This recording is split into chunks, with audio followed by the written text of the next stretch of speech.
नमस्कार आमी श्री चले एसेछि आपनादेर काछे मिष्टि मिष्कार आज आबार एकटा नतून ब्लग निये। भोर एखन 5टा बाजे। घुमटा जेन आजके हठात् करेई भेंगे गेल। हयतो आज कपाले एत सुंदर दृश्यटा देखारই छिलो ताई। आकाशे चाँदटा एखोनो जलजल करছে আর তার সাথেই হচ্ছে সূর্যের আগমন। বাইরেটা আজকে যেমন ঠান্ডা তেমনি মনোরম।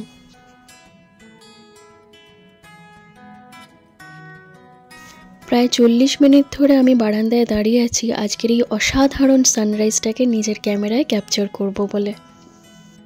কি অদ্ভুত সুন্দর প্রকৃতির রং হতে পারে দেখছেন।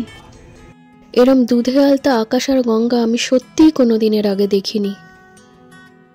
বিশ্বাস করুন আমি সত্যিই কোনো ফিল্টার ইউজ করিনি।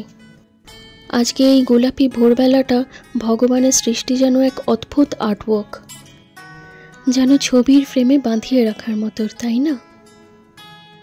বলেছিলাম না আমার বারান্দার বাইরে অপেক্ষা করে রোজ একটা নতুন করে সারপ্রাইজ, আর আজকের সারপ্রাইজটা দেখে যেন চোখ জুড়িয়ে যাচ্ছে। আসুন আর কিছুক্ষণ দেখি দু চোখ ভরে প্রকৃতি আজ কত রং আরও দেখায়। আপনারাও দেখুন আর আমিও দেখি। এই দৃশ্য তো রোজ দেখা যায় না।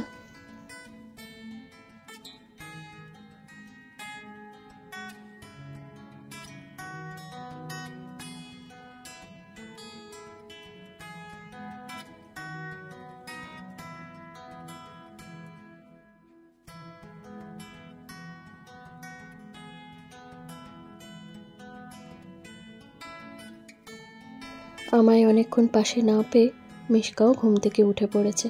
এই ঠান্ডায় বারান্দায় আসার জন্য ছটফট করছে। আর ওই দেখুন এবার আকাশটা আস্তে আস্তে বেগুনিতে পরিণত হচ্ছে। দিনের আলোটা আস্তে আস্তে এবার উজ্জ্বল হচ্ছে।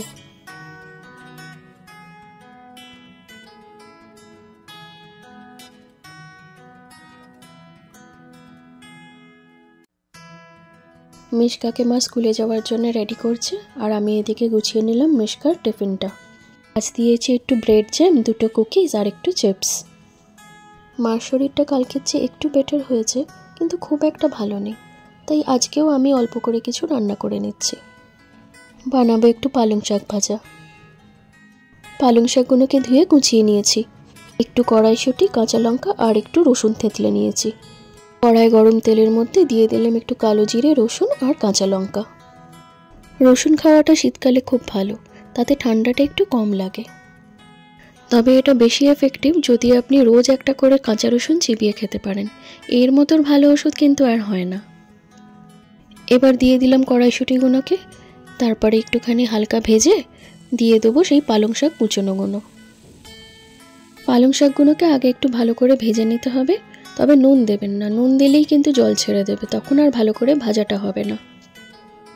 আর তাছাড়াও পালং শাকে আলাদা করে জল দিতে লাগে না, যা জল শাক থেকে বেরোবে তাইতেই ভালো করে ভাজা হয়ে যাবে। এবার দিয়ে দিলাম একটু স্বাদ মতো নুন আর হলুদ। দেখুন নুনটা দিতেই কত জল বেরিয়েছে। এবার হালকা নেড়ে একটা চাপা দিয়ে দেবো। 5 মিনিট পর ঢাকা খুলে দেখি ভালো করে শাকটা সেদ্ধ হয়ে গেছে। এবার এটাকে কড়াইয়ে আরও 2-3 মিনিট ভালো করে ভাজা করে নিলেই তৈরি হয়ে যাবে পালং শাক ভাজা।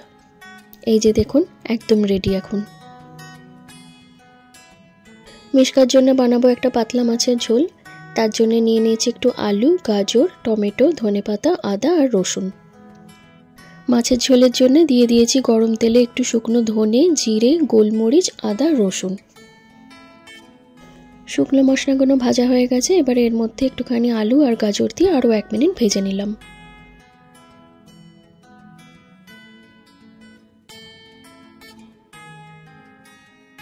এবার দিলাম টমেটোটা। যদি টমেটোটা আগে দিতাম তাহলে টমেটো থেকে যেই জলটা বেরোতো সেটা দিয়ে আলু আর গাজরটা ভালো করে ভাজা হতো না, তাই একটু পরে দিলাম। দিয়ে দিচ্ছি এবার একে একে গুঁড়ো মশলাগুলো। একটু হলুদ, জিরে গুঁড়ো, ধনে গুঁড়ো আর স্বাদ মতো নুন। মশলাগুলো দিয়ে সবজিগুলোকে একটু ভালো করে কষিয়ে নিতে হবে। বেশ ভালো করে ভাজা হয়ে গেছে। এবার দিয়ে দেবো এর মধ্যে পরিমাণ মতো গরম জল।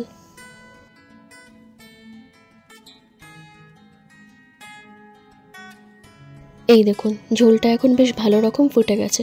এইবার এর মধ্যে দিয়ে দেবো দুটো মাছ। মাছটা আমি কাঁচাই দিলাম, কারণ ওই যে বলেছিলাম কাঁচা মাছে আমার মনে হয় মাছের জুসি ব্যাপারটা বজায় থাকে। সুন্দর একটা ভালো গন্ধ হওয়ার জন্য দিয়ে দিলাম ওপর থেকে একটুখানি ধনেপাতা, আর একটু ছড়িয়ে দেবো গুঁড়ো গোলমরিচ। গোলমরিচের গুঁড়োটাতে বাচ্চাদের কোনো ক্ষতি হয় না, আবার একটু বেশ ঝাল ঝাল খেতেও লাগে। মিশকা একটু ঝাল খেতেই পছন্দ করে। ব্যাস, এবার আর 5 মিনিট ফুটিয়ে নিলেই রেডি হয়ে যাবে মিশকার পাতলা মাছের ঝোল। এই ঝোলটা আমি প্রায় 2 দিনের জন্য রেডি করে রাখলাম একেবারে। আজকে অর্ধেক খাবে, আবার বাকিটা ফ্রিজে রেখে দেবো, কালকে খাবে। এটা হলো মেটের তরকারি প্রিপারেশন। কিন্তু আমাকে এবার বেরোতে হবে মিশকাকে আনতে। এই তরকারিটা মাই রাঁধবে। আমাকে একটু কেটে বেছে গুছিয়ে রেখে দিয়ে গেলাম যাতে মার রাঁধতে সুবিধে হয়। এটা হচ্ছে মাটনের লিভার, আর একটু আলু টুকরো করে জলে ভিজিয়ে রেখেছি, না হলে তো লাল হয়ে যাবে। আর এইদিকে আর একটা প্লেটেতে কুচিয়ে রেখেছি একটু পেঁয়াজ, টমেটো, কাঁচা লঙ্কা চিড়ে রেখেছি, আর জিঞ্জার গার্লিক পেস্ট। ব্যাস, মা এবার আস্তে আস্তে বাড়িতে রান্নাটা করুক, আমি যাই গিয়ে মিশকাকে স্কুল থেকে নিয়ে আসি। এসে গেছি মিশকা স্কুলে। আজ ওদের পরীক্ষার লাস্ট দিন, তাই বায়না ধরেছে আজ কিছুতেই খানিকক্ষণ না খেলে বাড়ি যাবে না। তো তাই হোক, ও একটু বন্ধুদের সাথে খেলুক, আর আমি আপনাদেরকে বাইরে থেকে স্কুলটা একটু ঘুরিয়ে দেখাই।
বেরিয়ে বেরিয়ে হবে হবে বেরিয়ে এসো।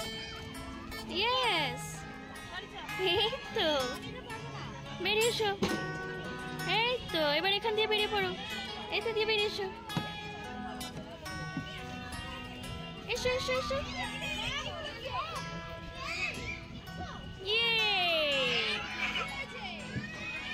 এই তো ভেরি গুড।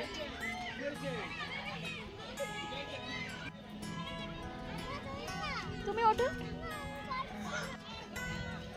তাকাও আমার দিকে।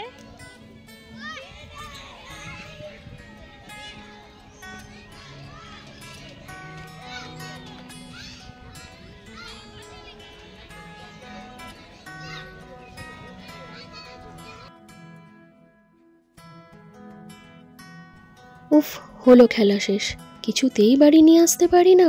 অনেক কষ্টে বুঝিয়ে শুনিয়ে বাড়ি নিয়ে আসতে হচ্ছে। হাতে ওই প্যাকেটটা দেখছেন, আজ বোধহয় ক্লাসে কারো জন্মদিন ছিল, তাই গিফট পেয়েছে। এই যে মা এদিকে মেটের তরকারিটা রান্না করে ফেলেছে আর সঙ্গে মিশকার লাঞ্চটাও গুছিয়ে নিয়েছে। স্নান সেরে বসে পড়েছে নিজের হানির কাছে লাঞ্চ করতে। মায়ের কাছে ও একটু বেশি ভালো খায়, আমার কাছে প্রায় ঘন্টাখানিক সময় লাগিয়ে দেয়। কিন্তু আজ দেরি করলে চলবে না, আজ আছে বিকেলবেলা একটা বার্থডে পার্টির নেমন্তন্ন। আমার এক পুরনো স্কুল ফ্রেন্ডের মেয়ের জন্মদিন আজকে, তাই বিকেলবেলা সেখানে যাব আমি আর মিশকা। এই আমার বন্ধুর বাড়ি, পার্টি চলেছে একদম সপ্তম সুরে। কি আনন্দ করছে দেখুন সব কচিকাচাগুলো। ওই যে মাঝখানে যে পিচ কালারের জামা পরে মেয়েটি নাচছে, তারই আজকে জন্মদিন। এখানে মিশকার থেকে প্রায় সবাই একটু করে বড়, কিন্তু তাতে মিশকার কোনো অসুবিধে নেই। ও একাই 100, সবসময় সঙ্গ না পেলেও নিজের মতো খেলে বেড়াতেও খুব ভালোবাসে।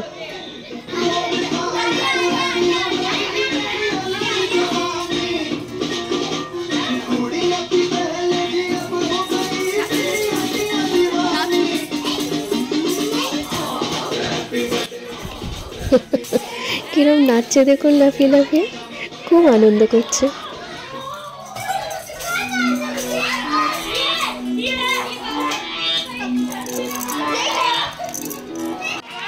এবার হচ্ছে কেক কাটা।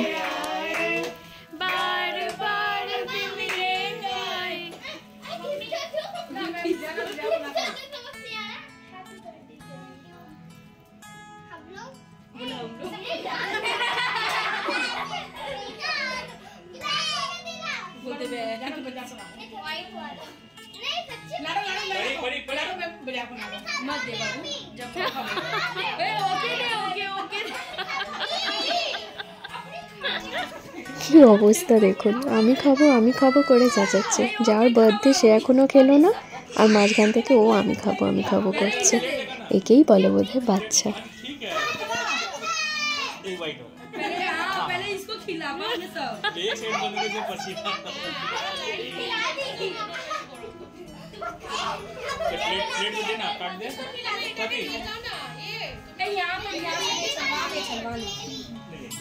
ওই হলো আমার বন্ধু আর তার স্ত্রী, হাতে করে কই ব্যাগ নিয়ে দাঁড়িয়ে আছে। অ্যাকচুয়ালি ব্যাগ নয়, ওটা হলো বেলুন। ওই বেলুনটির মধ্যে আছে বাচ্চাদের জন্য কিছু চকলেটস আর গিফটস। আর সব বাচ্চাগুলো ওকে একবারে ছেঁকে ধরেছে।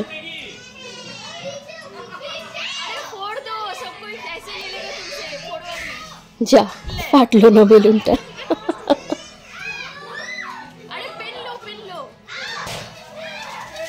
সব বাচ্চাগুলো যেখানে গিফটস আর চকলেটস কালেক্ট করতে ব্যস্ত, সেখানে আমার মিশকা কি কালেক্ট করছে জানেন? ছোট ছোট সেই সোলার বলগুলো। ওর ওইগুলোই সব থেকে বেশি পছন্দ হয়েছে। বুঝুন কাণ্ড। যাই হোক, পার্টি তো এখনও অনেকক্ষণ চলবে, খাওয়া দাওয়া এখনও পুরোটাই বাকি। আজকের ব্লগটা তাহলে এখানেই শেষ করছি। দেখা হবে কাল আবার একটা নতুন ব্লগ নিয়ে আপনাদের সাথে। আজকের ব্লগটি যদি আপনাদের ভালো লেগে থাকে তাহলে একটা লাইক, শেয়ার আর কমেন্ট করে জানাবেন। আর আমার চ্যানেলটাকে সাবস্ক্রাইব করতে ভুলবেন না কিন্তু, যাতে আপনারা রোজ আমার নতুন নতুন ভিডিওগুলো দেখতে পান।